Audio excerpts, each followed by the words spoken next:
Well, howdy there, Internet people. It's Bo again. So, today we are going to talk about Trump. We're going to talk about Trump and him announcing his position on a topic that a whole lot of people were curious about. Didn't really know how he was going to handle it.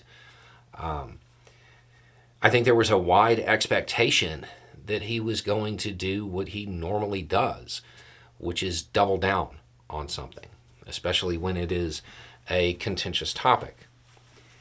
That's not what he did in this case. And of course, if you don't know what we're talking about, Trump announced his position when it comes to family planning, reproductive rights. And he basically said, well, it's up to the states. It's up to the states. You know, there's a whole lot of people pushing for a national ban within his party. And he said it was up to the states. He said that he was proudly the person responsible, quote, for ending Roe. But it's up to the states and it would vary. He said many states will be different. Many will have a different number of weeks and some will have more conservative than others. And that's what they will be. At the end of the day, this is all about the will of the people. Sure, when it comes to one of the most unpopular decisions. Anyway, here's the thing. From a political standpoint, because that is probably how he's looking at it.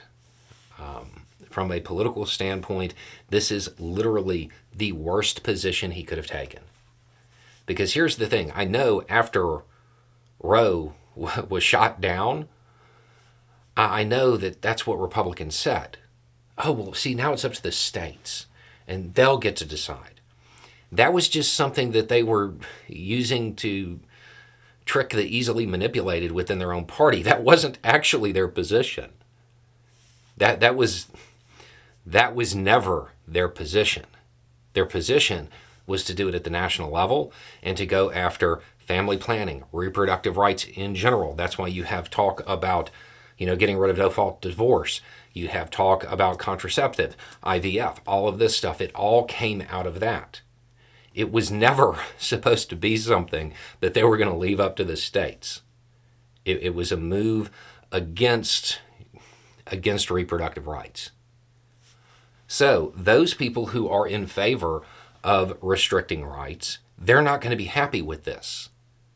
That's what is often defined as the pro-life voting bloc. They're not going to be happy with this at all. You have Lindsey Graham and Mike Pence. Both of them already coming out against Trump's position, as well as well-known national organizations. Lindsey Graham said something like that he respectfully disagrees, or something, very Lindsey Grahamish. Pence said something like, it's a slap in the face. I mean, honestly, it seemed like he had more of a reaction to this than he did the 6th. They're not going to be happy with it. This is not going to help him with that voting bloc. They will see it as a betrayal. And then you have the people who are in favor of, generally having bodily autonomy, reproductive rights. They're obviously not going to be happy with it because it's not a reversal. And, quote, I was proudly the person responsible. When it comes to politics, coalition building, there's not a worse position because you don't get either of the blocs. And you end up exposing the Republican Party's rhetorical trick. Oh, it's up to the states. We never meant that. That was just something we were telling those people who would believe whatever we said. Now you've made us look silly. This was not a good political move. He does have a habit of being able to kind of just push through stuff like this, but this is a big one. The voting bloc that he is going to have angered with this, they tend to have pretty long memories. So that was his big announcement that he teased. I don't think it went the way he hoped. Anyway, it's just a thought.